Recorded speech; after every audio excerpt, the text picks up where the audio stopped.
Bonjour à tous et bienvenue dans La Légende. Dans La Légende, c'est l'émission qui retrace l'histoire de vos émotions. On parle de littérature, de films, de séries, de jeux vidéo, de mangas. En gros, on parle de culture. Et aujourd'hui, attention, un monument, une légende, évidemment, de la culture pour cette première, pour la reprise, Sylvester Stallone.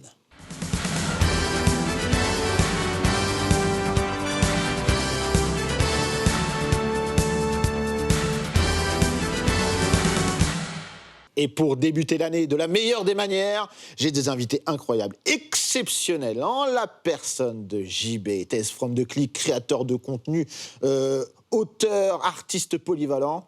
Bienvenue. Je suis ravi d'être là. Très content puisque tu étais avec nous pour Schwarzy et évidemment, il était impensable de faire cette émission sans toi. La boucle est bouclée. Voilà, mais on va se revoir pour plein d'autres choses, j'en suis sûr. À tes côtés, Mathieu, a.k.a. Creepers, du podcast VHS et Canapé, qui aussi a eu le privilège, en tout cas nous on l'a eu, de le recevoir pour les premières émissions. Tout à fait. Bienvenue, welcome back, j'ai envie de dire.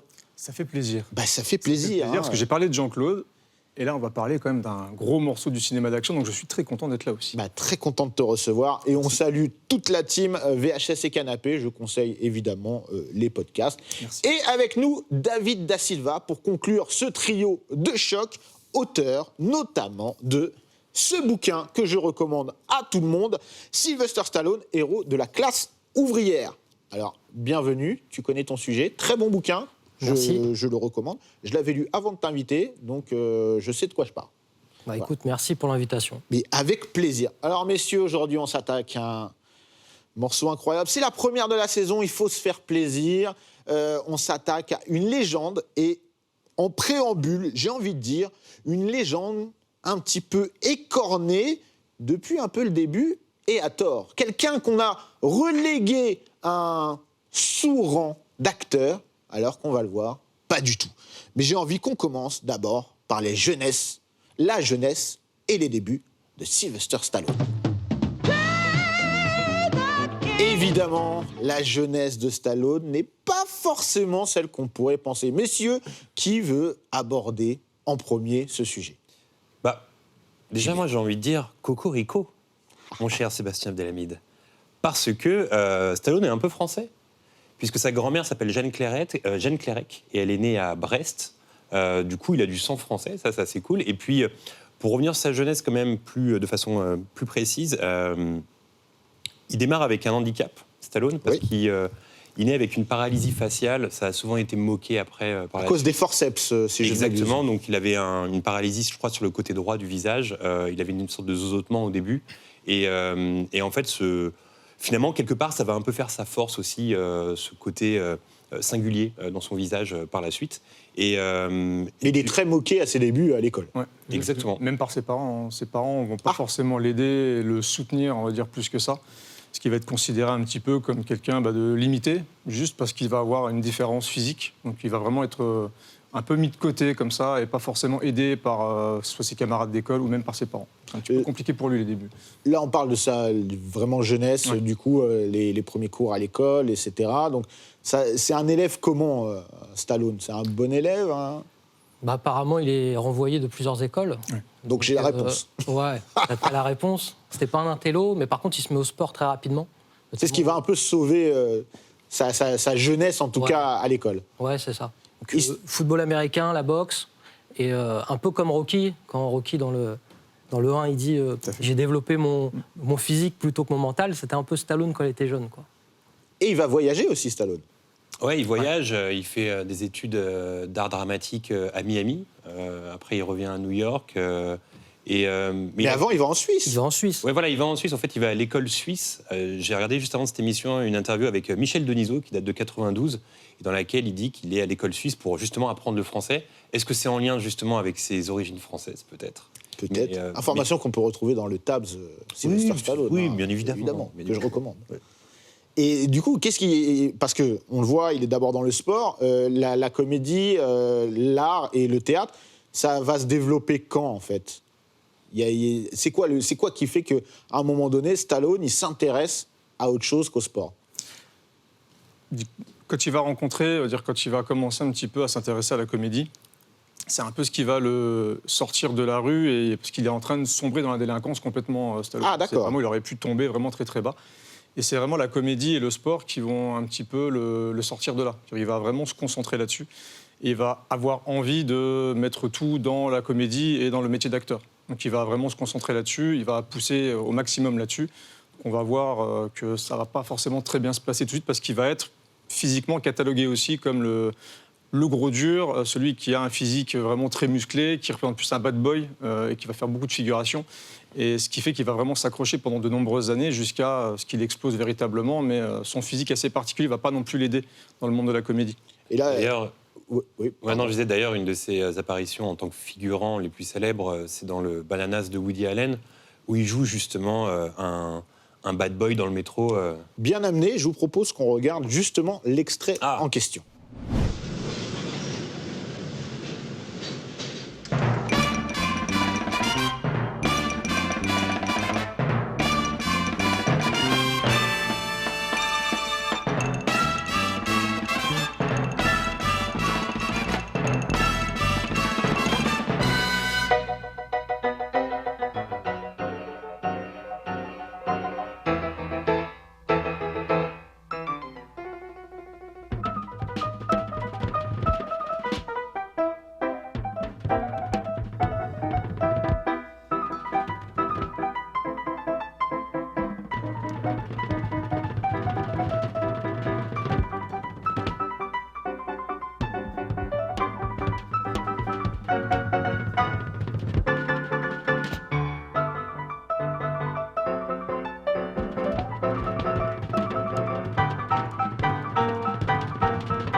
Et David, tu voulais rajouter quelque chose sur le déclic qui fait que Stallone va s'intéresser au sport en particulier, mais aussi au développement du corps.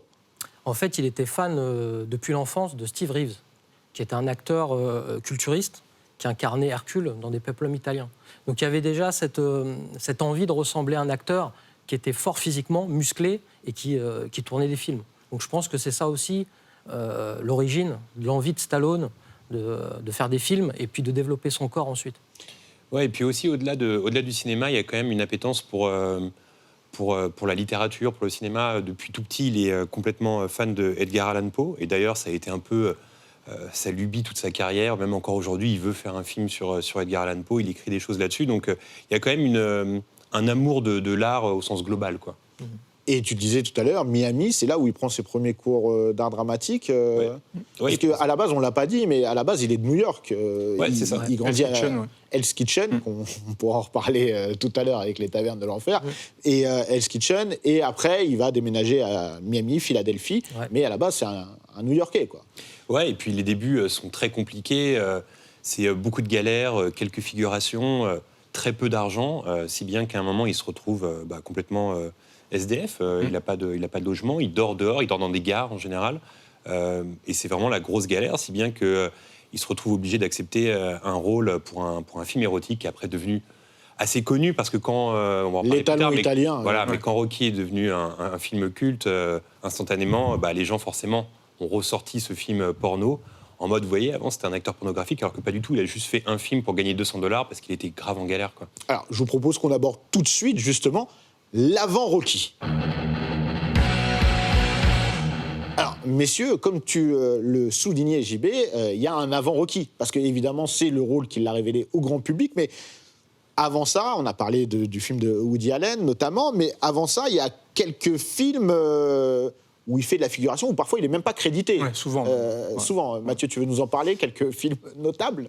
Alors moi, il y a un que j'aime bien, c'est La course à la mort de Paul Bartel, où il joue l'antagoniste dans le film. C'est peut-être un de ses rôles avant Rocky où il a le plus de présence et de parole. Oui, complètement. C'est vrai que globalement, tout ce qu'il a fait avant, c'était, comme tu disais, des rôles vraiment non crédités. Il apparaît, c'est un voyou, c'est une personne qui apparaît dans le fond de plan. Enfin voilà, c'est pas quelqu'un qui va marquer la pellicule, parce qu'à chaque fois, on le considère comme quelqu'un qui a un physique assez particulier et il va jouer les méchants, les mecs qui vont agresser des gens dans les métros, etc. Et justement, La course à la mort, c'est clairement un film de gueule. On est dans un film post-apo avec des courses où le but est de traverser les États-Unis en écrasant le maximum de personnes. C'est vraiment quelque chose d'assez violent et qui représentait un petit peu ce qu'allait devenir un petit peu le monde du spectacle aujourd'hui. C'est un peu un film qui voulait un petit peu dénoncer des choses, mais avec un Running Man avant l'heure. Voilà, dans une prod Roger Corman, donc avec peu de moyens, mais où on s'amusait beaucoup. Enfin, moi, j'aime beaucoup le film, je trouve ça assez rigolo. Mais c'est un petit peu ça, l'avant Rocky, c'est beaucoup de galères. Et essayer de trouver des rôles par-ci par-là. Il a même fait du théâtre aussi dans une pièce un petit peu érotique où il jouait nu aussi. Ouais, il a fait quelques petites choses comme ça avant de trouver le rôle de sa vie, mais il a beaucoup de galères avant d'arriver à Rocky. Oui, et même selon la légende, il a été recalé pour Le Parrain 1. C'est vrai. Il devait pas assez italien. Pas assez italien, il devait faire de la figuration. Du coup, ça l'a... Est-ce que tu peux nous parler de quelques autres rôles de figuration de Stallone? Parce qu'il se cherche, en fait. Il cherche à exister dans l'industrie du cinéma. C'est ça, il essaie de percer. Donc, il y a Bananas, où il côtoie... c'est pas mal. Woody Allen. Woody Allen. Il y a Adieu ma jolie aussi. Donc voilà, il y a des petits films comme ça. Mais bon, il est conscient que s'il ne s'écrit pas un premier rôle, il ne va pas percer au cinéma. Donc c'est ça qui va le motiver. Et est-ce qu'à un moment de sa carrière, sa jeune carrière, il ne se dit pas, en fait, c'est pas pour moi? Jamais il renonce, en fait. Non, il y a du doute, et même pour te dire, il y croit tellement qu'à un moment, il a un chien qui s'appelle Butkus, et qu'on peut retrouver dans Rocky après plus tard. Et en fait... dans plein de films, même, on le voit, il s'amuse à le placer. En fait, quelques années, peut-être quelques mois avant de faire Rocky, il vend ce chien parce qu'il ne peut plus lui acheter des croquettes, tout simplement. Donc il le vend à un type, et dans l'idée de continuer d'écrire et de subsister, et de à contre-cœur, complètement à contre-cœur. Mais il se dit, OK, je peux y arriver, mais évidemment, il a eu des périodes de doute. J'ai lu une interview de lui récemment dans lequel il disait que finalement, ses meilleures années, c'était les années de doute. On pourrait penser que c'était les années fastes, quand c'était une méga star, mais en fait, il a dit c'était les meilleures années, c'était les années de doute parce que c'est là où on pense que tout est possible et que rétrospectivement, on se dit voilà, c'était génial, quoi. Et c'est là où il est le meilleur, même dans sa carrière, on va le voir. Dès qu'il est au fond du trou, qu'il est plein de doutes, c'est là où il va vraiment réussir à remonter. Et c'est vrai qu'on l'a pas dit, mais il était aussi marié à cette époque-là. Il s'était marié, il avait rencontré sa femme pendant ses cours de comédie à Miami. Et sa femme est enceinte au moment où il vend son chien. Exactement, il s'est dit tant qu'à galérer, autant y aller à fond. C'est hyper compliqué. Il disait, souvent, il avait $100 en poche. Et à un moment donné, tu parlais de doute, mais il réfléchit même à arrêter quand même un petit peu la comédie, de se concentrer sur les scénarios. Donc il va commencer à écrire et à essayer de faire des choses, et jusqu'à se lancer véritablement dans Rocky. Mais ouais, c'est vraiment le métier d'acteur n'était pas gagné d'avance. Encore une fois, son physique a fait que c'était compliqué pour lui de s'imposer. Je pense que vous m'avez fait la transition parfaite. Il est temps de parler du rêve américain selon Stallone, ou presque, Rocky. Alors, David, je vais te laisser inaugurer ce pan de la culture aujourd'hui, qui est Rocky. Alors, comme on le disait, il galère, etc. Comment naît Rocky? Alors, comment il écrit le scénario? S'il voit en 75 un combat de boxe entre Chuck Wepner et Mohamed Ali. Donc, Chuck Wepner, c'était un barman, boxeur de seconde zone, et il tient quasiment tout le combat face à Mohamed Ali. Donc, il le fait tomber, il le met au sol. Il le met au sol. Donc, grande surprise. Stallone assiste au combat et il se dit c'est une super idée de scénario, donc je vais l'écrire. Et il écrit le scénario. Alors après, bon, on est dans la légende. Il y a un peu de légende sur l'origine. C'est l'endroit parfait. C'est l'endroit parfait. Moi, j'avais discuté avec le réalisateur du film Les mains dans les poches, Stéphane Verona. C'est le film que Stallone fait avant Rocky. Et en fait, il m'avait dit, en réalité, pour écrire Rocky, il s'est inspiré de son personnage dans Les mains dans les poches, qui est un petit voyou, un peu violent, mais en réalité qui a un grand cœur, qui est timide avec les femmes. Et il m'avait dit, si tu regardes le film, après tu regardes le personnage de Rocky, en fait, il s'est inspiré de ce personnage-là. Et en fait, comment il a eu le rôle de Rocky ensuite, comment il a convaincu les producteurs. Parce que là, excuse-moi, ouais. Là, donc, il a une idée, un scénario. Voilà. Mais il veut pas que écrire un film, il veut y jouer. Il veut jouer dedans.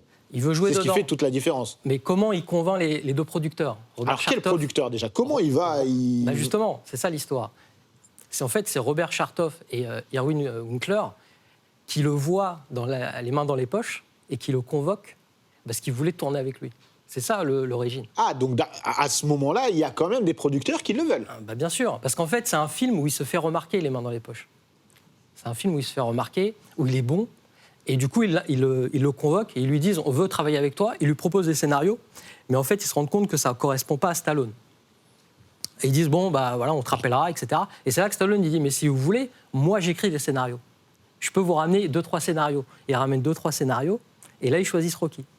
C'est ça l'histoire. Voilà. Parce que c'est vrai qu'il y a différentes légendes urbaines autour de ce fameux scénario. Et... Ouais, mais ce qui est incroyable, c'est que quand ils présentent le scénario de Rocky, ces deux producteurs, eux, ont en tête d'autres acteurs, beaucoup plus connus à l'époque, des acteurs comme Robert Redford ou encore James Caan. Et en gros, eux, l'idée, c'est d'acheter le scénario et de faire jouer après une méga-star américaine pour faire vivre Rocky. Il faut savoir quand même qu'à l'époque, alors si je dis pas de bêtises, toi qui as écrit le livre, peut-être que tu as la somme exacte, mais dans mes souvenirs, je crois que c'est $250 000 qu'ils lui proposent pour le script de Rocky. Au début, c'est moins même. Oui, Oui, mais ça, je crois que ça monte à mon avis jusqu'à 250 000. ouais, ça monte très très haut. Et il faut savoir que Rocky, à ce moment-là, il a rien. Il a pas de Enfin, thune. Stallone. Mais Bon, lui, c'est la même chose, hein. Ouais, non, Stallone, il a rien dans sa vie. C'est-à-dire qu'on a quand même un gars qui est au pied du mur, qui a pas de thune et qui refuse $250 000 parce que lui, il se dit, si Rocky vit, il faut que ce soit moi, en fait. Vous imaginez la force mentale du gars pour, à ce moment-là de sa vie, refuser $250 000 ? Combien aurait accepté ? Sachant que c'est une énorme somme à l'époque, qui plus est pour une personne qui est en galère c'est énorme. totale. Mais il a cru en son rêve, en son scénario, et finalement, il a tellement rien lâché, il a dit, voilà, soit c'est avec moi, soit ça se fait pas, en fait, tout simplement. Et du coup, ça s'est fait avec lui. Mais moi, cette histoire de refuser autant d'argent alors qu'il était en galère, je trouve ça incroyable. Ça prouve l'abnégation et aussi le fait de vraiment croire en soi. Il croyait en lui. Mais c'est aussi le sujet du film, l'abnégation. Ah bah, mais bien sûr, de toute façon, on va y venir. Rocky, c'est Sylvester Stallone, et on va le voir tout au long des différents Rocky. Hein. Je pense que là-dessus, on est plutôt d'accord. Ouais. Donc, il arrive à convaincre les producteurs. Mais comment il arrive à les convaincre de dire Rocky, ça doit être moi? Parce que là, JB nous disait, voilà, il refuse quand même de belles sommes, David. Bah en fait, Irwin Winkler a dit, en réalité, quand ils ont conclu le deal, Stallone a dit, je vous donne le scénario, parce qu'eux, ils ont adoré le scénario, en fait. Et il a dit, je vous donne le scénario, vous avez l'option, à condition que ça soit moi. Et ils ont accepté. Et après, c'est le studio qui a essayé de caser des stars, mais les producteurs, ils avaient donné leur parole à Stallone, et du coup, voilà, ça s'est fait. Donc Irwin Winkler a donné cette version. Voilà, que quoi qu'il arrive, c'était Stallone qui allait avoir le... Et donc là, on est dans les années 70, hein, on le rappelle, hein, on est dans les années 70. Donc, évidemment, Rocky va se faire, mais il y a tout un processus, parce que là, Stallone devient, au-delà d'être... Il passe de figurant, on va dire, second rôle, voire troisième rôle, à réalisateur, scénariste et acteur. Alors là, il n'est pas réalisateur. Ah, il n'est pas réalisateur, pardon. C'est dans le 2, c'est John Cleese. Autant pour moi. Et exactement. Ouais. Mais quand même, il va vouloir apporter sa patte à la réalisation. Ce qui va causer quelques problèmes, d'ailleurs, par la suite. En plus, le fait qu'il soit, au final, choisi, on passe du gros film avec une star à un film beaucoup plus petit aussi. C'est un film qui va être fait. Pour moi, c'est un film miraculeux. Pour moi, c'est un film d'auteur. C'est un vrai film d'auteur, complètement. Et on va arriver sur un film à $1 million qui va être filmé très rapidement. Où on les a prévenus, si vous faites le film, et si vous dépassez le budget, vous devez mettre de votre poche, vous vous débrouillez pour terminer le film. Voilà, c'est comme ça. Et même au niveau de la composition, ça va être fait avec pas que des bouts de ficelle, mais c'est une sorte de miracle où tout fonctionne. Les seconds rôles fonctionnent tous parfaitement bien. Et le film va se faire, va sortir, mais vraiment, ça va être fait un petit peu dans la douleur. Mais il y a une sorte de magie qui va se faire à partir du moment où c'est validé, où le film se lance.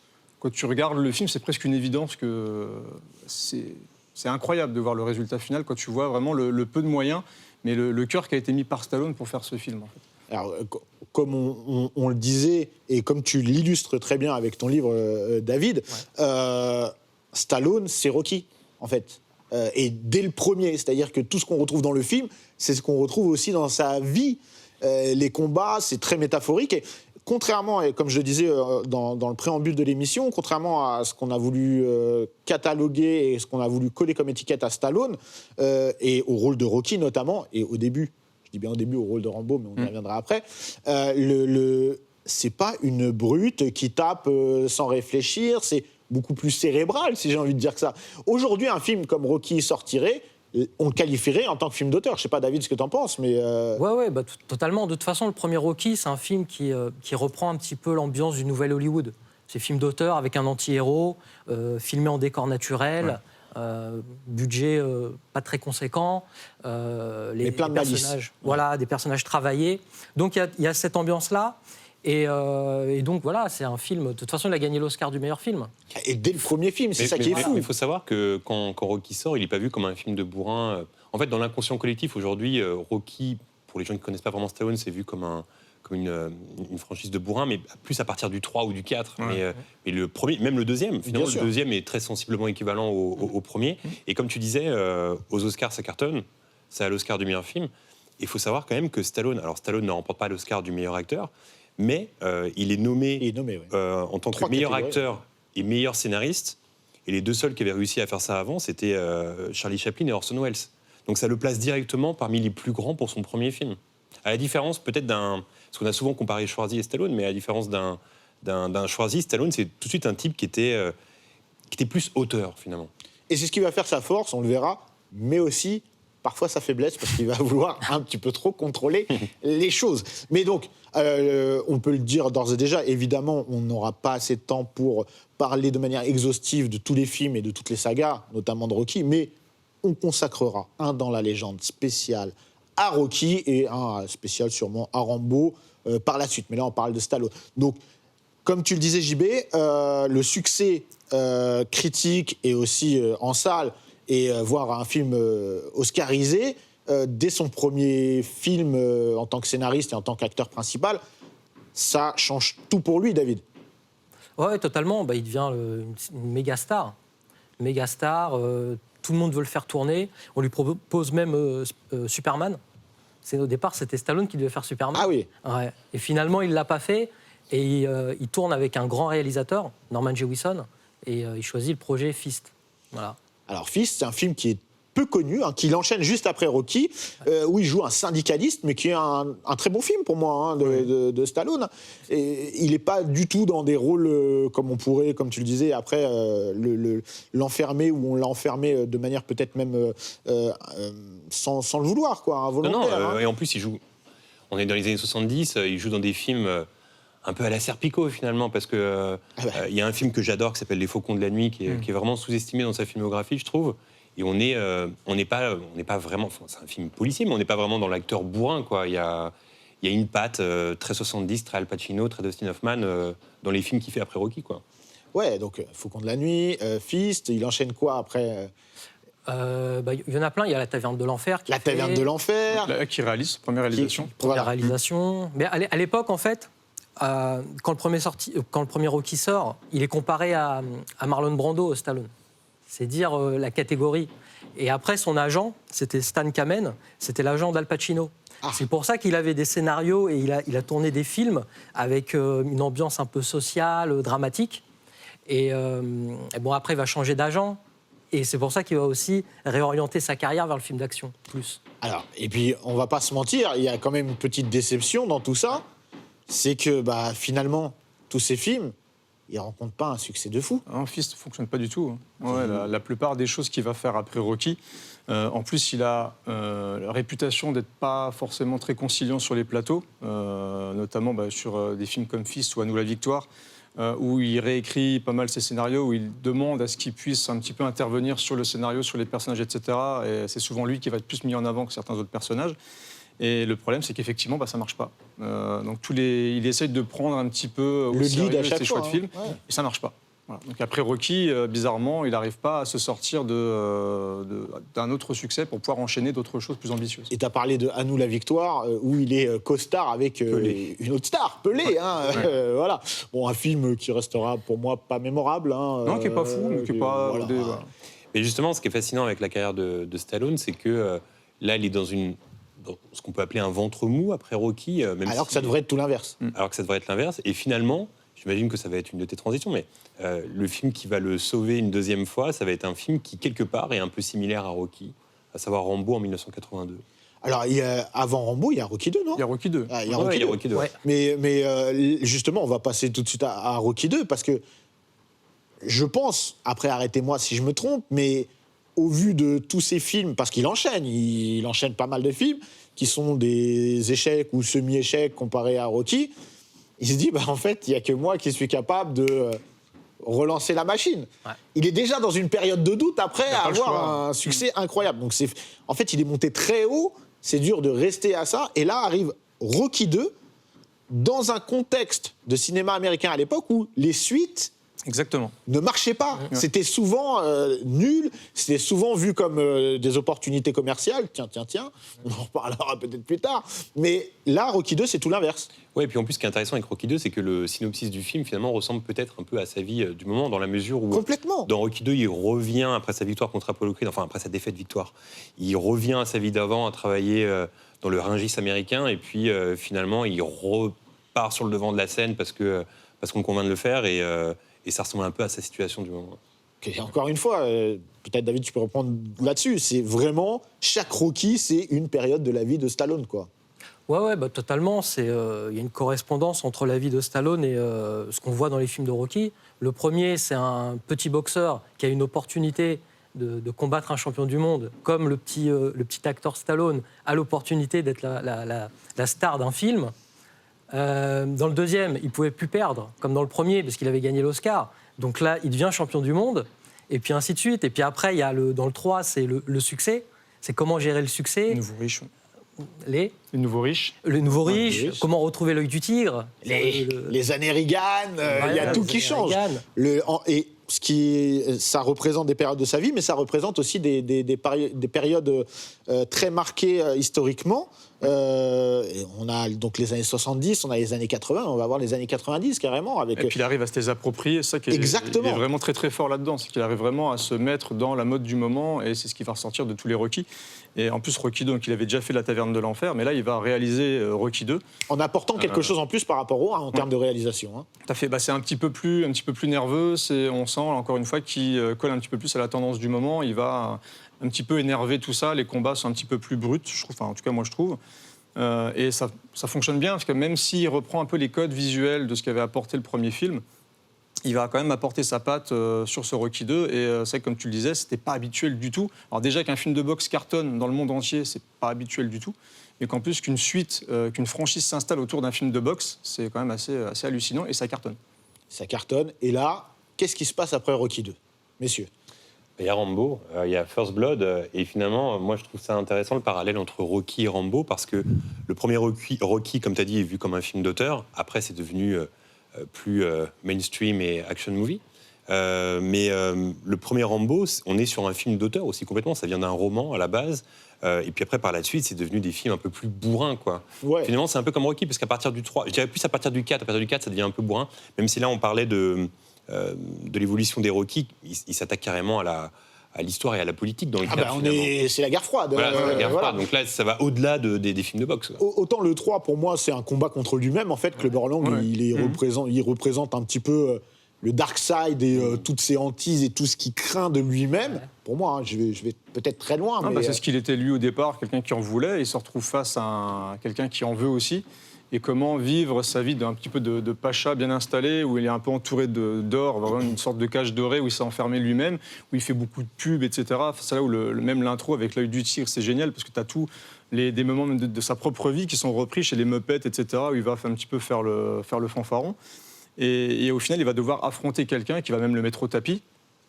Il va devoir se réentraîner, réapprendre à boxer et aller encore plus loin de ses propres limites, et puis regagner le titre, quoi. Oui, et puis tu Donc, parlais de Rocky 4. Rocky 4, c'est évidemment Ouais. la guerre froide dans toute sa splendeur, qui va être interprétée différemment côté Schwarzenegger, hein, si on doit faire un parallèle, Oui.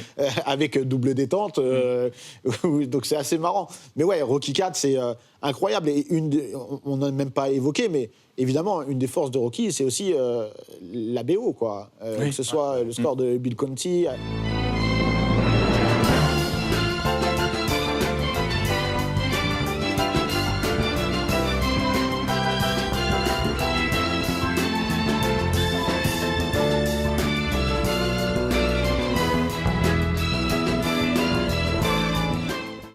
après avec Eyes of the Tiger.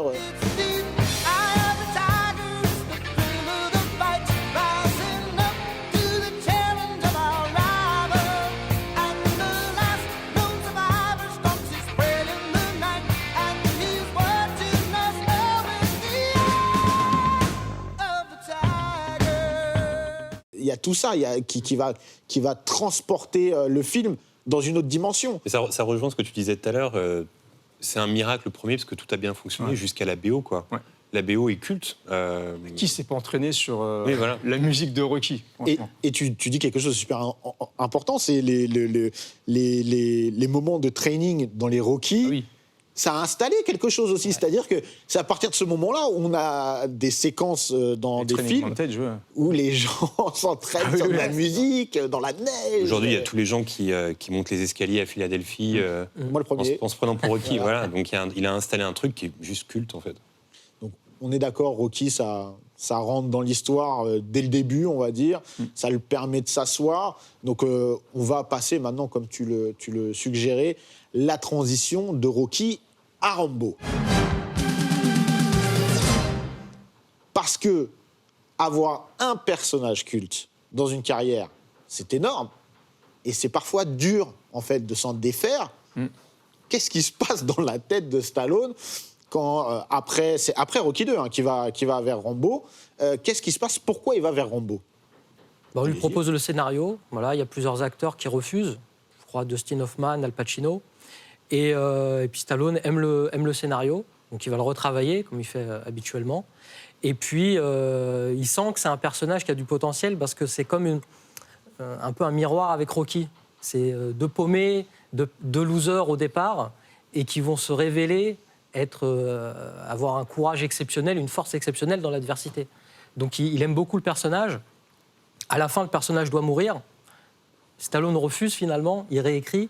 Il y a une fin alternative qui a été tournée où il meurt, mais qui est refusée en projo-test. Alors ça, je sais plus, mais je sais que Stallone, il voulait le laisser vivant, et puis il fait en sorte aussi, parce que dans le roman original, Rambo, c'est un psychopathe. Oui. Il tue énormément de personnes, etc. Et Stallone dit non, les spectateurs vont pas aimer ça. Il faut faire en sorte qu'il tue personne. Et même le flic qui tue au début, c'est un accident en fait. Bien sûr. Donc voilà, c'était la stratégie de Stallone. Et là, le parallèle avec Rocky, je parlais tout à l'heure de film d'auteur. Pour moi, Rambo, le 1, c'est un pur film d'auteur. Complètement. Et puis en plus, il y a un truc où on sent que, limite, il cherche l'Oscar à la fin, parce qu'il y a quand même un monologue qui est quand même culte à la fin de Rambo, même limite qui tire les larmes un petit peu dans le commissariat. Ouais. Et le parallèle avec le premier Rocky... En vrai, il y a un parallèle entre Rocky et Rambo c'est symétrique, en fait. C'est vraiment la même chose, en fait. Les deux premiers films, comme tu dis, sont des films d'auteur. Après, ça tourne vers des films un peu plus bourrins. Mais c'est incroyable d'avoir installé comme ça deux personnages cultes de façon aussi symétrique, finalement. Mais dans les acteurs importants comme ça, il n'y en a pas tant que ça. Des gens qui ont eu des rôles emblématiques, qui ont marqué l'histoire de la pop culture du cinéma. Il y a Terminator. Il y en a un deuxième, je crois. J'ai pas l'impression qu'il y en a un deuxième. Pas aussi fort, je pense que les deux là. Parce que sur une franchise telle que celle-ci, non. Est-ce que c'est pas le seul, finalement ? Est-ce que Stallone n'est pas le seul à avoir eu deux personnages aussi mythiques ? Moi, je pense. Pour une franchise qui a duré longtemps. Quoi. Mais oui, qui dure encore maintenant. Qui dure encore maintenant. Ouais. Et donc là, on a Rocky qui cartonne, Rambo qui cartonne. Quelle est à Hollywood la position de Stallone après le... Déjà, est-ce que Rambo, c'est un succès ? Rambo, c'est un succès. Oui, il marche. Alors, encore une fois, ça va aller crescendo, parce que le film va très très bien marcher, puis il y aura un accueil critique qui sera quand même assez sympa aussi. Et on parlait aussi de films d'auteur, je reviens juste là-dessus. L'important dans Rambo, c'est qu'il a vraiment travaillé même sur le montage. Parce qu'à la base, le premier montage de Rambo, c'était quasiment 3 heures, je crois. Vraiment, les premières versions étaient extrêmement longues, c'était assez compliqué. Au point qu'il voulait même brûler les bobines, parce que pour lui, ça allait cramer sa carrière. Comme le producteur de Dirty Dancing. Et comme quoi, ça a donné quand même des films qui sont entrés dans la légende. Et Rambo, du coup, il va le ramasser sur à peu près 1h30 et ça va devenir un survival avec une petite portée politique quand même, sur un laissé-pour-compte. Et le film va s'installer définitivement, effectivement, et va amener très rapidement sur une suite. Mais lui, le film marche très très bien. Le film marche très très bien. Rambo, voilà, je fais la même chose que toi, j'y vais. Stallone devient un acteur incontournable à Hollywood. Mais juste, ton lapsus, c'est intéressant quand même, parce que comme on le disait tout à l'heure, en fait, Rocky... Indissociable. Rocky, c'est Stallone, quoi, donc... tu vois. C'est indissociable. Ouais. D'ailleurs, Sa création a dépassé le personnage. En fait. c'est ça, on le retrouve dans le monde entier à être caricaturé. Rambo, dans les Guignols de l'info, par exemple. Le personnage de Stallone va devenir un personnage emblématique des Guignols. En fait, avec toutes les Guignols, il incarne un peu la figure patriotique américaine. Et d'ailleurs, j'avais lu que Stallone était au courant de cette marionnette des Guignols de l'info. Il le prenait très très mal, en fait. Oui, parce que Rambo va devenir le symbole de l'Amérique conquérante. Il va être récupéré complètement. Voilà, Même Reagan va le citer officiellement. Voilà, c'est ça, drapeau américain Rambo, derrière. C'est quelque chose qui devient très, très américain des années 80. Voilà. Il va commencer un petit peu sa dérive bourrine, j'ai envie de dire. Oui, il y a un switch après Rambo. Ouais, je trouve qu'arriver vers Rambo 2, où vraiment le succès va commencer à exploser, ou même au niveau de son corps, on va sentir... moi, je trouve que tu sens quand même qu'il y a une volonté de se ciseler, de devenir de plus en plus musclé, d'apparaître dans ces films. La décennie de l'image aussi. On rentre dans la décennie de l'image. Oui, MTV, ouais. on l'avait évoqué dans le podcast Rocky, VHS et Canapé.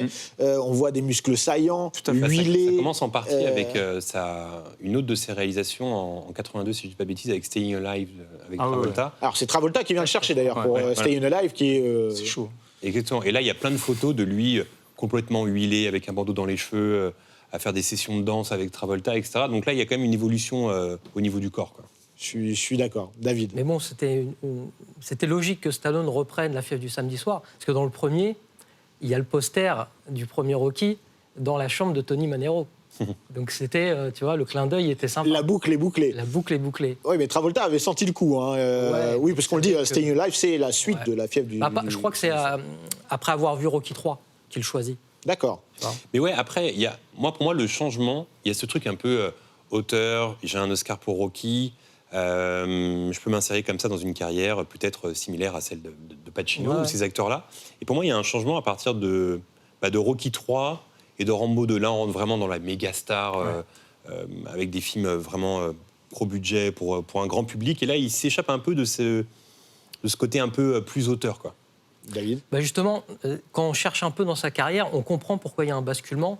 Parce que comme je l'avais expliqué, au départ, il était avec Stan Kamen, qui était l'agent de Pacino, de Niro. Donc c'est pour ça qu'il avait ce style de scénario. Et après, il va le quitter pour aller chez Michael Ovitz. Ah, le fameux. Voilà, qui va devenir, qui était le président de Creative Artist Agency, qui va devenir la plus grosse agence d'Hollywood. Et eux, ils vont réorienter sa carrière vers le film d'action. Et c'est avec eux qu'il va signer notamment pour la Canon. Donc après, ça va être le business avant tout. Et un petit peu moins peut-être le côté business toujours, mais aussi artistique. On va resituer, et ça Mathieu, je te laisse le faire, parce que je sais que tu le feras avec plaisir, ce qu'était la Canon.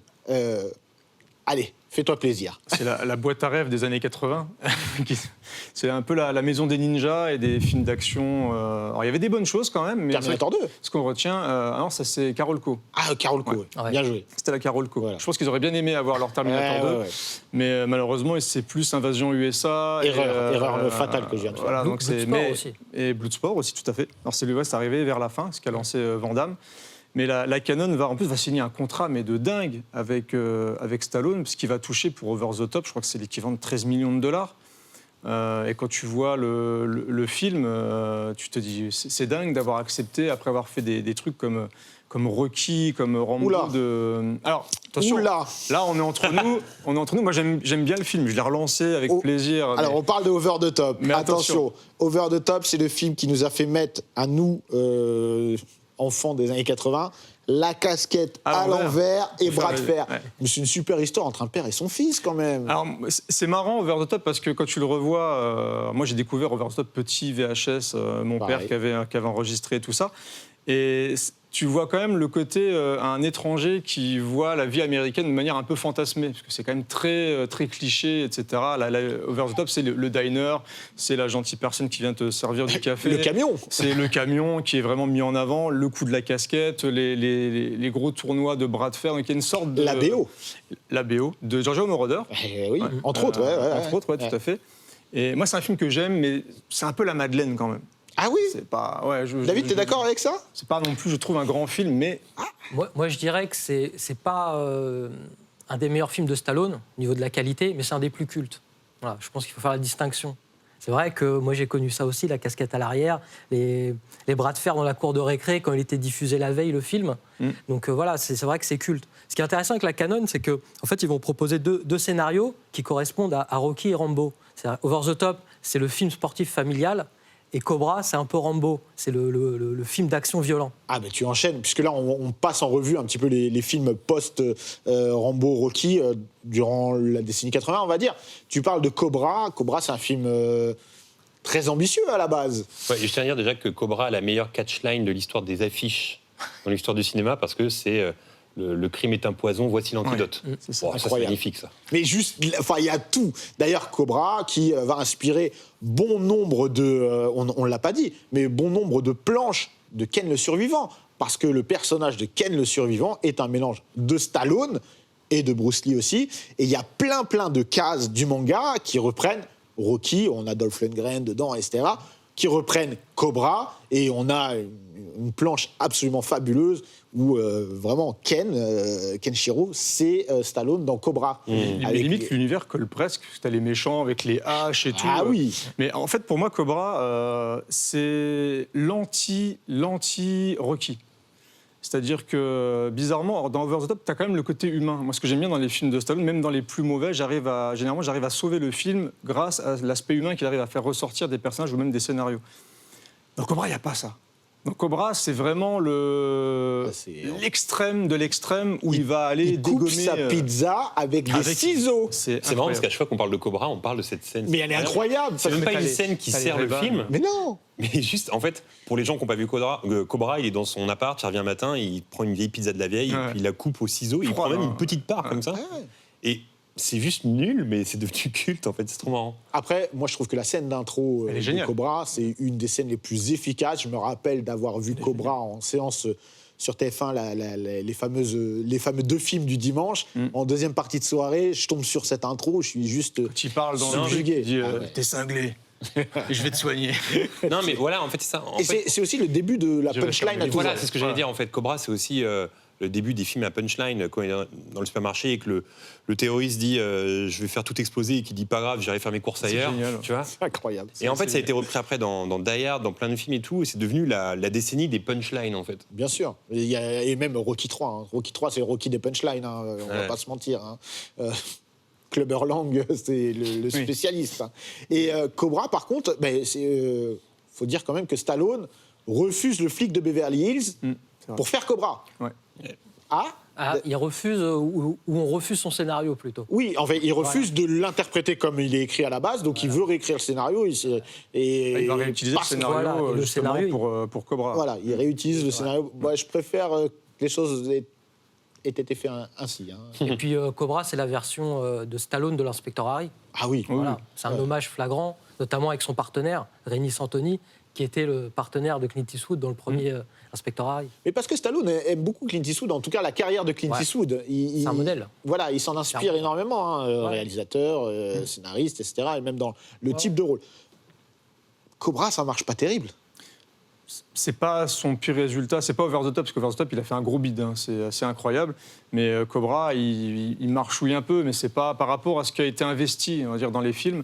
Je pense qu'il y avait vraiment une grosse ambition pour Cobra, et il a été beaucoup charcuté pour la violence, parce que c'était vraiment ultra violent. Il semblerait qu'il y ait une version Director's Cut qui existe et qui est ultra gore, etc. Donc le film a vraiment été raccourci pour pouvoir être diffusé vraiment dans le plus de salles possible. Mais au final, c'est pas un gros carton, donc il enchaîne vraiment dans cette période-là. Pour moi, c'est vraiment la période ultra excessive. Ce qu'il a réussi à faire avec Rocky IV, où il va aller vraiment dans l'action pure, où il va vraiment pousser les curseurs au taquet, là, sur Cobra, ça fonctionne pas. Et puis aussi, il y a quelque chose qui fonctionne avec Cobra, et c'est important de le préciser, c'est l'art de l'affiche. Parce que c'est une de ses affiches les plus connues, Cobra, en fait. Et moi, je pense que si Cobra avait une affiche différente, peut-être qu'il ne serait pas aussi culte aujourd'hui. Alors, c'est très important ce que tu dis, parce que pour moi, Cobra et les films à ce moment-là, en fait, il y a un switch total où, finalement, on va voir un film, pas pour le film, mais pour l'acteur. Ouais. Peu importe le réalisateur derrière, peu importe, on s'en fout, c'est l'acteur.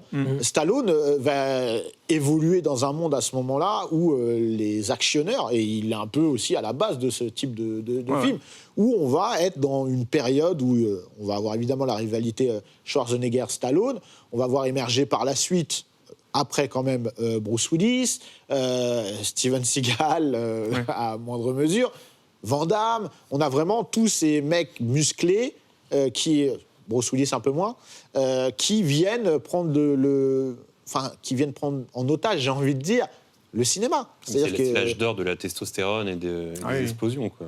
Complètement. Ah oui. Et donc Cobra représente bien ça, même si c'est voilà. Qu'est-ce qui se passe dans la tête de Stallone qui enchaîne un peu à l'instar de la fin de Rocky, mais après Rocky, mais dans un genre différent, il enchaîne des rôles un peu moyens. Pourtant, les années 80, ça va être aussi ce qui va lui permettre de rebondir, vraiment. C'est un peu la même période de mémoire aussi avec Tango et Cash, qui sort en 89, je crois, où on arrive effectivement, comme tu disais, avec les nouveaux acteurs, avec Kurt Russell, où il va tenter un petit peu de faire son buddy movie. Mais encore une fois, pour avoir revu le film récemment, il y a quand même cet aspect un peu bâtard de film violent, mais avec de l'humour dedans. Moi j'adore Tango et Cash, attention. Hein. Mais je parle vraiment, quand tu regardes le film, tu as cette sensation qu'il veut aller vers quelque chose de plus léger et casser un petit peu son image. D'où la vanne aussi avec il se prend pour Rambo, etc. On taira la suite, mais oui. Voilà, on taira la suite. Et au final, tu as un gros film d'action à la fin avec les gros trucs qui écrasent des 4x4 avec des explosions dans tous les sens. Donc il a encore du mal à lâcher et à partir complètement vers la comédie.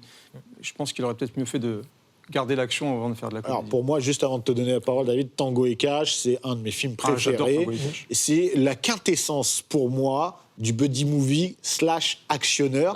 T'as des gadgets, t'as des personnages un peu gauleries, t'as la voiture, t'as une prison, t'as une évasion, t'as un méchant à la Dr. Mad, t'as plein de trucs dans ce film, et t'as Kurt Russell Stallone qui, pour moi, a un duo qui marche très bien. Oui, et surtout ils sont tellement différents les deux. Mais oui, ça marche, ça fonctionne. Et c'est la première fois où il joue le rôle du mec un peu intello. Et un peu beau gosse. Un peu comme dans le début de Rocky 3, avec les costumes bien cintrés. Ouais, il est bien.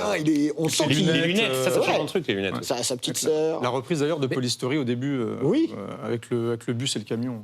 Au départ, il devait incarner l'autre personnage. Ouais. C'est parce que c'est Patrick Swayze qui a refusé le rôle. Pour faire Roadhouse.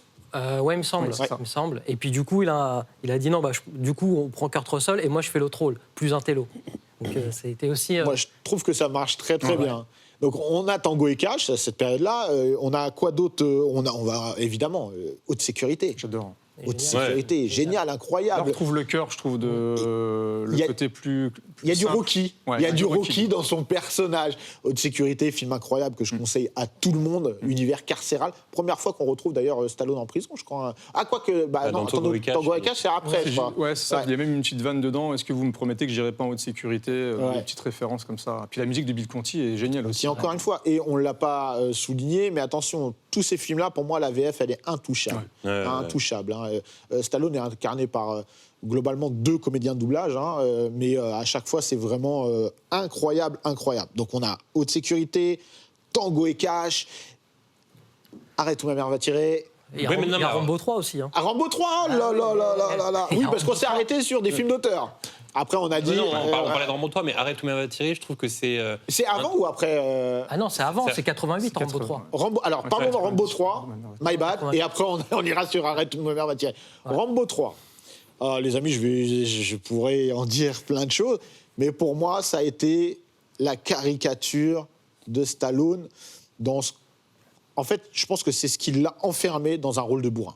Je ne sais pas ce que vous en pensez. Mais il a l'air bête dedans, en fait.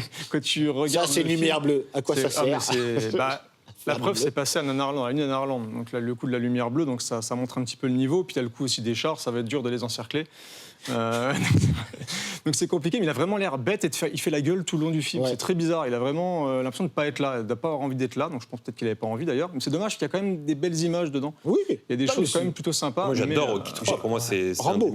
Ah non, Rambo. Oui, Ah, on est Rambo dans 3. Rambo. Ok, Ah, d'accord. oui, oui. Dans Rocky 3. à moins du coup.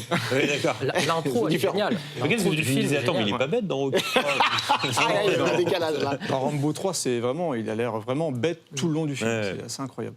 Ouais. Mais l'intro est bien. L'intro est bien. Après, il a Le combat. Ouais. Oui, après, il a son charme, le film. Mais on va dire, là, pour le coup, c'est vraiment la parodie de. En fait, c'est une parodie de Rambo. Mais après, ce que j'aime bien avec Rambo 3, c'est que ça a engendré pas mal de jeux sur Mega Drive, Oui.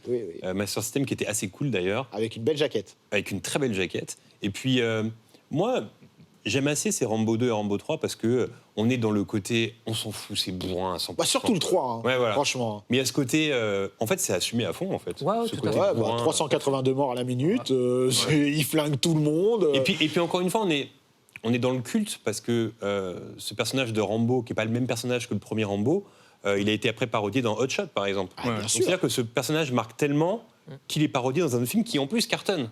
Ouais, non, bien sûr. Moi, je suis d'accord. J'ai de la sympathie pour ce film, mais on va dire c'est pour moi une parodie de ce qu'était Rambo à la base. Après, il y a eu des problèmes. Le premier réalisateur, c'était Russell Mulcahy. Il est viré au bout de 2-3 semaines. C'est Peter McDonald qui le remplace. Donc, il y a eu aussi des problèmes, quoi. Et puis, le scénario, ils ont hésité beaucoup entre l'Afghanistan et la Sibérie. Au dernier moment, ils ont choisi l'Afghanistan. Le timing n'a pas été bon. On est toujours dans les Russes. Hein. Les Russes. Et alors, cette émission s'appelle Dans la légende. Je vous conseille de checker sur Google. Il y a Michel Drucker qui était venu sur le tournage du Rambo 2 ou du 3, je crois. Et donc, on peut voir des images de Stallone torse nu avec tous ses muscles sur une chaise en train d'être interviewé par Michel Drucker, Incroyable. qui est venu sur le tournage. Et cette photo, elle est juste culte. Incroyable. Bon, comme je vous l'ai dit, on consacrera des émissions spéciales à Rambo et à Rocky. On avance, on va arriver à une période charnière de la carrière de Stallone.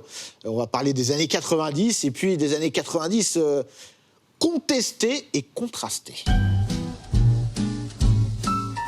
Alors, on a dit, franchement, les années 80, il y a eu des hauts et des bas, mais on est plus sur le haut que le bas pour Stallone. marqué les hein. années 80, clairement. Il s'est imposé, il a roulé sur les années 80, il a eu des hits incroyables, même si à côté, il avait des films qui ont marchouillé, quoi.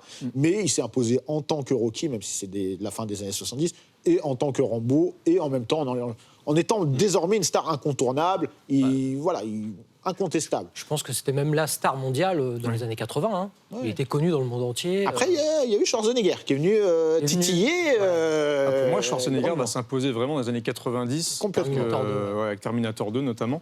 Et c'est là où il va décliner un petit peu, où il va se sentir un petit peu même attaqué par Schwarzy, d'où la petite concurrence qui va se faire un petit peu, notamment sur un film, je ne sais pas si tu veux enchaîner sur Arrête ou ma mère va tirer. Oui, allons-y, bah oui, Parce bien que, sûr. On avait l'aspect comédie qui fonctionnait plutôt bien, autodérision de Schwarzenegger. Et il y a, Dans Jumeaux, dans notamment. Jumeaux hein. notamment, et il y a une... Je ne sais pas si c'est une rumeur ou pareil dans la légende, sur le scénario d'Arrête où ma mère va tirer. Non, Il c'est vrai, semblerait, c'est même Schwarzy qui l'a C'est dit incroyable, chez je Jeleno. trouve ça génial. Ouais. Alors, racontez-la, parce qu'elle est magnifique. Donc le scénario d'Arrête d'où ma mère va tirer circulait un petit peu.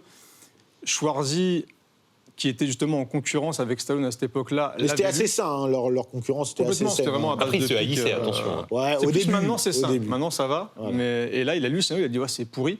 Et il a fait croire que le scénario était très bon, qu'il allait signer pour le jouer. Du coup, Stallone, il a signé le scénario et il s'est retrouvé dans. Et il l'a fait croire directement à Stallone, en fait. Ouais.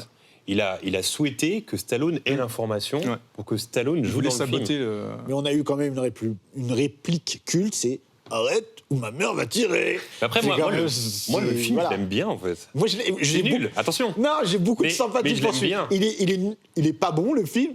Et il est pas bon Stallone dedans, mais il y a ce côté à contre-emploi Il est et en tu vois que couche-culotte, ça quand marche pas.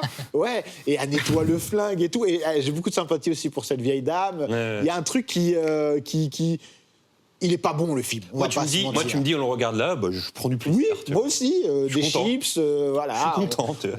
Ça me dérange pas, mais ça plaît pas trop au public parce qu'on va le perdre complètement. Ça n'a là. pas fait du Ah, bien c'est à un sa flop. carrière. Voilà, tu peux peut-être nous en parler, David. Là, le public, après ça, c'est compliqué de Ouais, parce suivre. qu'en plus, il enchaîne avec L'embrouillé dans le sac, de John Landis, qui est encore peut-être. Super réalisateur pourtant. Hein. Ouais, très bon réalisateur, qui avait fait 2 ou 3 bons films avec Eddie Murphy. Mais là, ça fonctionne pas du tout. Et puis Stallone, il va se dire, bon, la comédie, c'est pas pour moi. Et je vais retrouver un scénario de film d'action. Et puis là, c'est la renaissance avec Cliffhanger. Incroyable, magnifique, cliffhanger, séquence d'ouverture incroyable. Encore une fois parodié dans Ace Ventura.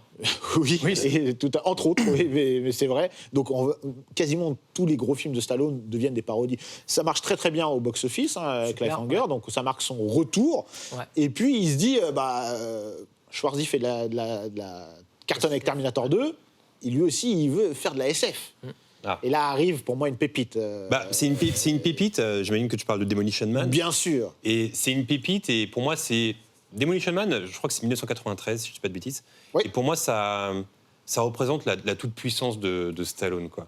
Parce qu'aussi, c'est dans une période où les restaurants Planet Hollywood sont créés, avec Schwarzenegger, Bruce Willis, etc. On voit des maquettes Demolition Man à l'intérieur des restaurants, etc. Et puis, le film fonctionne, le film est bon. Et en plus, Sandra Bullock. Et en plus, le film, quand on le regarde aujourd'hui, on se rend compte que il était assez visionnaire sur pas mal de plans. Oui. Sur la nostalgie notamment. Ouais, et puis il dépeint le futur de manière assez intéressante, je trouve. Sachant qu'il se passe en 2033. Si je dis pas, 2032.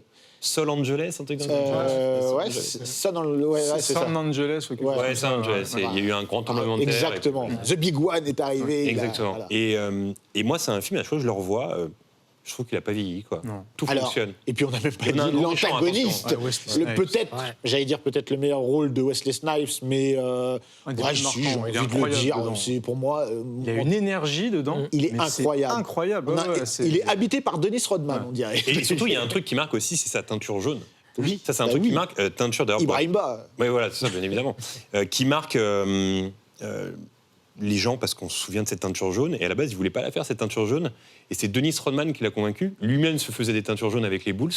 Punaise, tu vois, j'ai dit ça, je savais même pas. Tu vois, et en fait, Dennis Rodman l'a appelé en disant gars, fais-toi ça pour le film et tout, c'est trop cool. Et il l'a fait sous les conseils de Rodman. Bah, Donc en fait, on honnêtement, doit cette teinture jaune à Dennis Rodman. Ça marche mieux que dans Double Team. Ah, complètement. Je déteste Double Team. Mais en plus, ce qui est génial avec ce film-là, c'est qu'il s'ouvre sur la fin, on va dire, d'une époque. C'est une scène d'action qui est énormissime, avec une explosion ultra balèze qui aurait pu être la fin d'un gros film d'action des années 80. Et au final, le reste du film va être vraiment une vraie bonne comédie d'action, où Stallone va être entouré de plein d'acteurs différents. Il ne sera pas tout seul vraiment au centre de l'intrigue, et ça fonctionne très bien. Ah, c'est très très bon, et surtout, alors désolé, on va dire, non mais toi tu cherches du méta partout, mais non, je suis désolé, pour moi Demolition Man, il y a un rapport très méta en vrai, parce que le mec est complètement dépassé par la nouvelle époque dans laquelle il arrive, c'est totalement Stallone dans le nouvel Hollywood de l'époque. Ouais. Donc, Et puis face à Snipes, qui est aussi un nouvel actionneur qui est arrivé. Complètement. Là, on est en 1993. Donc 1993, Philadelphia est sorti un an avant. Après, il y aura Forrest Gump. Bill Clinton arrive au pouvoir. Là, ça change. En fait, les années Reagan, les années testostérone, ça se termine. Et effectivement, moi, je suis d'accord avec cette comparaison de méta. Merci. Donc on a évidemment Demolition Man. Vont s'enchaîner des films plus ou moins réussis. Non, moi, j'adore. L'expert. L'expert. Scène dans un bus extraordinaire. Ouais. Scène de baston dans un bus extraordinaire. Moi, je suis pas. C'est celui-là qui a été refusé par Seagal. Bah alors là, attention. Voilà, donc tu vois un peu le niveau. Du coup, c'est réalisé par Luis Loza, mais de mémoire, Seagal devait jouer dedans et le réaliser. J'imagine, après Menace Toxique, tout ça, le gars, il a quand même le haut niveau. Et du coup, Stallone va dedans, fait que jouer dedans, et ça donne pas un film. Après, pour moi, L'expert, c'est un film culte. Dans la mesure où, quand il est sorti, je devais avoir 13 ans. Il y a une scène de douche. Voilà. Avec Sharon Stone. Hein, Voilà, je ne dis pas plus, mais ça a été un film très important très gênant pour moi. Très gênant, hein. Mais bon, en tout cas, L'expert, c'est un flop, hein, il me semble.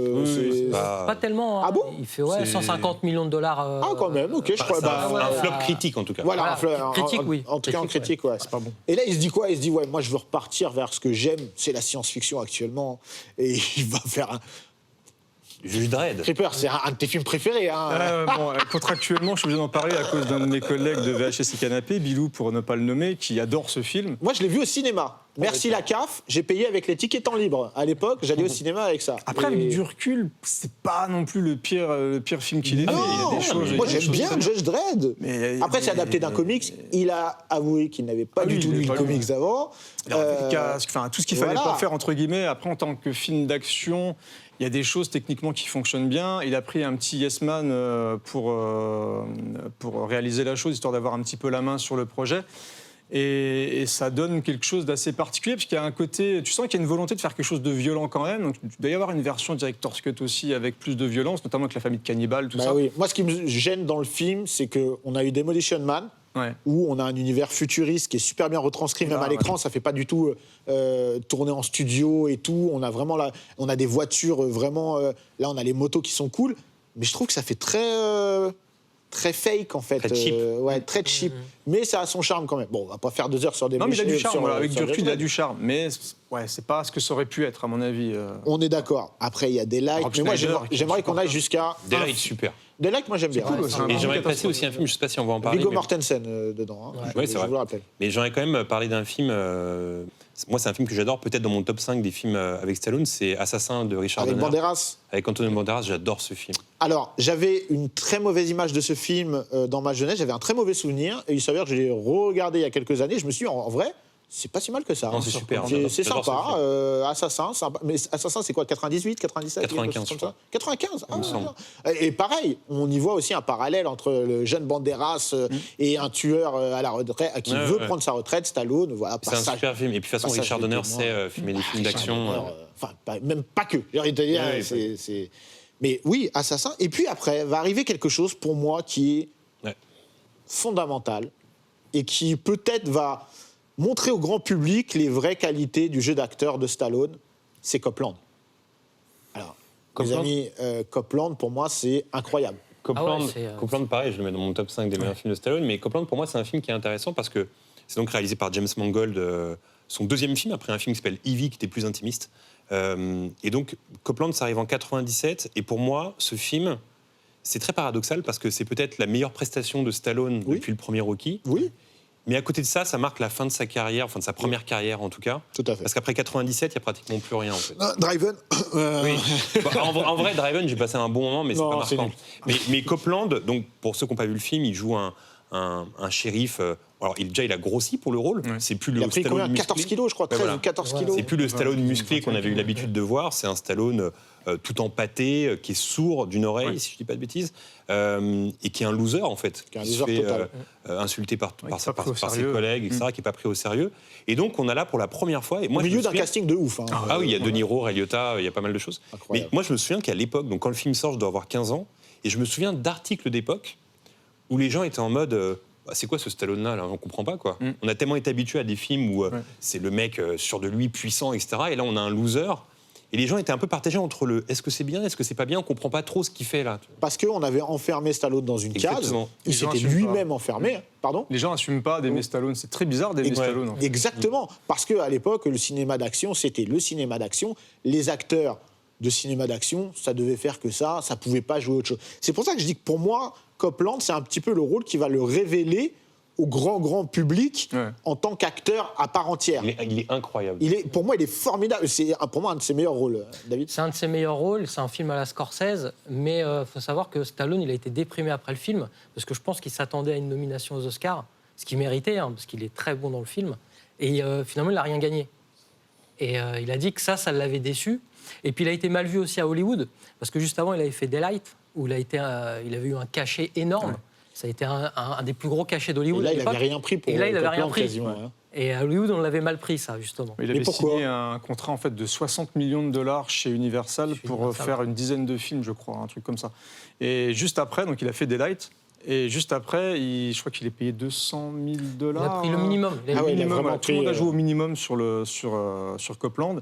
Ce qui fait que dans l'industrie, ça a été assez mal vu, de prendre autant d'argent et juste après aller faire un petit film qui a plutôt bien marché. Je crois qu'il a fait 67 millions de dollars, Copland. Ça va, pour un film comme ça, c'est plutôt pas mal. Mais ça a fait un petit peu de mal à sa carrière aussi, le fait d'avoir joué ce petit coup. D'ailleurs, quand on voit sa filmographie après, c'est le début de la fin. Quoi. Tu me savonnes la planche. C'est parti pour le syndrome des années 2000. Alors, je pense que ça sera même notre dernier chapitre avec l'impact que va laisser Stallone. En fait, il va souffrir de ce que tous ces grands héros, super-héros, je veux dire même avant l'heure sur le grand écran, vont subir dans les années 2000, c'est-à-dire un déclin, mais même ils vont être ringardisés. Ah, mais complètement. Et Stallone, à partir de 2000, c'est dur. Il y a du Driven, il y a du Get Carter. Get Carter, c'est très mauvais. Ouais, il y a une apparition dans Taxi 3. Ouais, ça, c'est honteux. Spy Kids. Ouais, Spy Kids Non, aussi. mais il y a un truc où c'est fini. C'est fini, c'est terminé.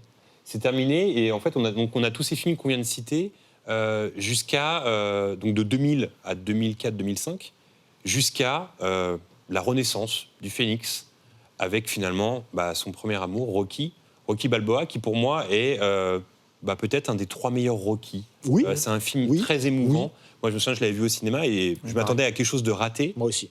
Et je J'avais me suis peur. dit, waouh, c'est super en fait. Ouais. C'est génial ce que je viens de voir. Et en fait, c'est un Stallone qui revient aux sources. Et aussi, c'est un Stallone que je trouve très humble dans ce film. C'est parce qu'il est au plus bas. Ouais, c'est ça. Exactement. Et Il est au plus bas et donc il enchaîne vraiment des trucs mais catastrophiques, des mafia love, des trucs comme ça où t'as même pas envie de le louer dans un vidéoclub un soir où tu t'ennuies quand il pleut. Et là, il y a les rumeurs il se bat pour faire Rocky, un nouveau Rocky depuis des années, parce que même le 5 n'a pas réussi à relancer Oui, sa on n'a pas parlé carrière. du 5, mais le 5, ça a déjà, pas il voulait marché. revenir aux Ouais, sources. c'est déjà. ça, Il voulait exactement. refaire un Rocky Qui n'est pas 1, si mais- mauvais, si on met un mot Ouais, non, dessus, qui moi est j'aime pas plutôt bien le 5. pas ouf non plus. Pas ouf non plus, mais voilà. Et c'est pas le bon moment peut-être. Exactement. Là, il est Ouais. vraiment au fond du fond. Il peut plus rien faire, plus personne lui donne le rôle. Donc du coup, il retrousse les manches comme au début. Il écrit le scénario, il se bat pour pouvoir financer le film. Tout le monde rigole. On a des doutes, mine de rien. On se dit, tiens, il y a Rocky qui revient à 60 ans, c'est quand même assez chaud. Et la claque, quoi. Non, Moi, au vraie cinéma, claque. j'étais Claque en totale. larmes Non, il y a à la une fin scène- du film. moi, vraiment, il y a une scène, je vais pas spoiler pour ceux qui n'ont pas vu le film, il y a une scène où il parle à son fils, Le monologue, là. le monologue devant le restaurant. Franchement, ça tire une larme. Quoi. Non, mais je suis vraiment... C'est unanime. Rocky Balboa, pour moi, c'est...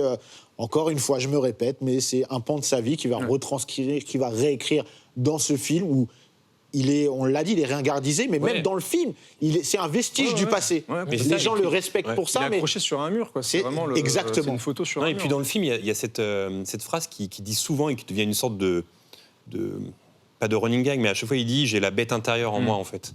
Et cette bête intérieure, c'est cette envie de retrouver ce qu'il avait avant, quoi, tout simplement. non, moi je trouve ça très très fort d'avoir pu avoir cette renaissance, et à partir de ce moment-là, c'est vrai que on retrouve un Stallone qui revit un petit peu, Mais oui. et qui va revivre au cinéma après avec ses plus grandes franchises. Il va relancer Rambo. C'est ça en fait. Oh, En fait, c'est comme si on reprenait un calque de sa première carrière.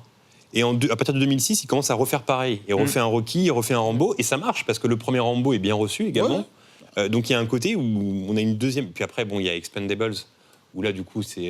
Là, fan service à tout va, mais moi je sais pas Ouais, c'est pour bien. moi. C'est pas des films grandioses, mais ça faisait longtemps qu'on attendait des Mais films un peu encore une bourrins, fois, il est idiots. malin parce qu'il colle à l'époque. C'est-à-dire que Ouais. John Rambo, moi j'aime beaucoup John Rambo, Je c'est kiffe. un de mes films préférés Très de Stallone, violent. je le trouve Archi violent. Peut-être Mais le tu plus violent de sens- sa filmographie. Et ça, en fait, ce qui est dingue, c'est encore une fois, tu as le côté, on dit toujours deux faces d'une même pièce, tout ça, mais autant tu as une humilité et une envie de faire du bien aux gens dans Rocky Balboa, autant dans John Rambo, il lâche tout, il y a une violence dedans qu'on n'avait pas vu depuis Cobra, je pense. Ouais. C'est assez incroyable, mais il y a Très un côté gore. vraiment ultra bourrin qui fait du bien.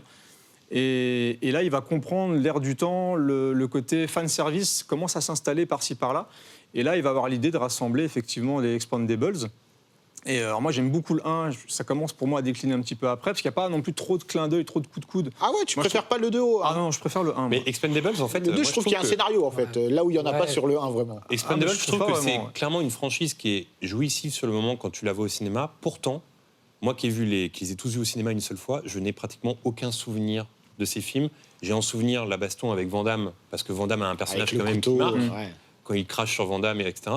Mais à part ça, je n'ai aucun souvenir des films pratiquement, quoi. Non, Il c'est y a- pas aussi marquant, clairement. Non, c'est mais pas c'est des petites Madeleines de Proust. Ouais, c'est ça. C'est pour voir Schwarzy, Stallone, Ouais, voilà. Bruce Oui, Willis, oui, oui. Mel Harrison Gibson, Ford. Harrison Ford, JCVD, Wesley Jet Snipes Li, aussi, Banderas, Dolph Lundgren, Banderas. Enfin, c'est vraiment, pour le coup, c'est du fan service à outrance, mais c'est agréable. Mais il y a le 4 qui est en préparation. Ouais. Mais on Ce sera le dernier, il sort l'année normalement. prochaine, il y a eu une Ouais, il bande-annonce, je sort, crois. Mais en fait, pour moi, il y a aussi le côté, ça revient, ça remarche. Et tu as tous les petits travers de Stallone qui se réinstallent assez d'accord. rapidement, en fait. Et Bah, tu sens qu'il veut essorer déjà quelque De chose. Stallone, mais aussi des studios, parce que autant le premier et le 2, c'était plus des films très personnels, entre guillemets, où il avait la main. Et à partir du 3, on a déjà un rating PG-13, qui est, ouais. qui est différent. On a plein de choses qui diffèrent. Mais voilà, en tout cas, et Stallone revient dans une série très prochainement, dans Tulsa Oui. King. On Ouais, l'a c'est ça. vu cachetonné un petit peu dans des films que j'ai pas cités. Après, je garde quand même Évasion, que j'aime bien. Ça a été un crève-cœur, moi. Voir deux petits vieux autour d'une table pendant 1h30, à la fin, t'as un coup de Gatling. Moi, j'avais un petit peu de mal. J'ai trouvé ça sympathique. Non, puis il a fait aussi le Samaritain il n'y a pas longtemps. En fait, tu vois qu'il installe ses petites graines. Il a aussi apparu dans Les Gardiens de la Galaxie. Ouais, il a fait la voix dans Suicide Squad aussi. Donc le requin. Voilà. Et il a fait Samaritain. Moi, j'aimerais bien quand même un dernier tour de force. Là, on arrive quand même à la fin de sa carrière. Justement, tout à l'heure, on parlait de l'influence de Clint Eastwood. Moi, j'aimerais qu'il revienne encore avec un dernier grand film et un film original, que ce soit pas un Rocky ou un Rambo ou quelque chose qu'il a fait avant. Mais c'est pour ça que moi, j'aimerais voir sa version d'Edgar Allan Poe. C'est quelque chose. Très souvent, moi, je suis son Insta et très souvent, il poste des photos où il montre des feuilles de scénario de ce qu'il aimerait faire avec Poe. Souvent sur Insta, il dit c'est un film, j'ai envie de le faire depuis 20, 30 ans. Moi, j'ai envie qu'il le fasse pour voir, quoi. Et surtout, on n'a pas parlé d'une partie de sa carrière, c'est qu'en fait, il est passionné d'art et de peinture. Stallone est peintre également, donc ça a beaucoup été moqué, etc. Mais d'ailleurs, dans Rocky, on voit une de ses peintures de boxe. Ouais. Donc c'est un artiste dans toute sa splendeur, j'ai envie de dire. Et c'est pour ça que c'était important de décrire aussi les différentes facettes. Alors, malgré le fait qu'il y ait eu des hauts, des bas, que ce soit une carrière au final contrastée, ça reste une carrière incroyable. Mais aussi, on va dire, c'est pas possible, en fait, d'oublier Stallone. Il a marqué la culture de différentes manières, à différents moments, avec différents personnages. Pour vous, est-ce que Stallone, pour des gens autres que notre génération, ça va rester une icône comme ça l'est pour nous? Et on conclura là-dessus. Moi, j'ai quelques combats comme ça, parce qu'il y a beaucoup d'idées reçues. Exemple Schwarzy, exemple Stallone, exemple même Robocop, par exemple. Robocop, pour les gens, c'est un film de bourrin. Alors c'est une satire sociale incroyable. Me lance pas là-dessus. Et moi, je pense que Stallone, il fait partie un peu de ce groupe-là. Pour les gens dans l'inconscient collectif, Stallone, c'est un bourrin. Mais c'est pas un bourrin. Stallone, c'est un type qui, comme on l'a dit là, dans cette émission, a fait des films d'auteur au départ et qui a été un peu... il a fait un choix de carrière, comme tu l'as dit, il a changé d'agent, il a fait un choix de carrière, il est parti vers quelque chose de plus action movie, bourrin, méga star mondial, parce que vraiment, il ne faut pas oublier que dans les années 90, c'était... Je parlais justement avec Planet Hollywood, Schwarzy, c'était la grosse star, quoi. Il n'y avait pas plus star que lui et Schwarzy à l'époque. Donc voilà, il a fait un choix de carrière, et pour toutes ces raisons, ça fait de lui un artiste assez complet.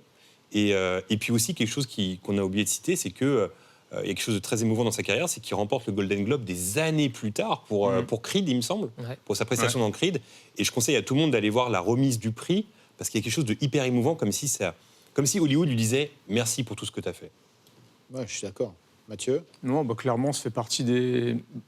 Pour ça qu'on est là, c'est des gens qui ont marqué déjà notre cinéphilie, et je pense même notre culture en général, parce que on a parlé même dans les films les plus moqués, c'est des films qui ont été... Il y a eu une Rambo-mania, ça a été copié dans tous les sens, le cinéma italien a repris, ils ont fait plein de copies Porte-Nawak qui font plaisir, mais c'est quelqu'un qui a vraiment marqué les esprits. Et tu parlais, est-ce que maintenant encore ça peut fonctionner?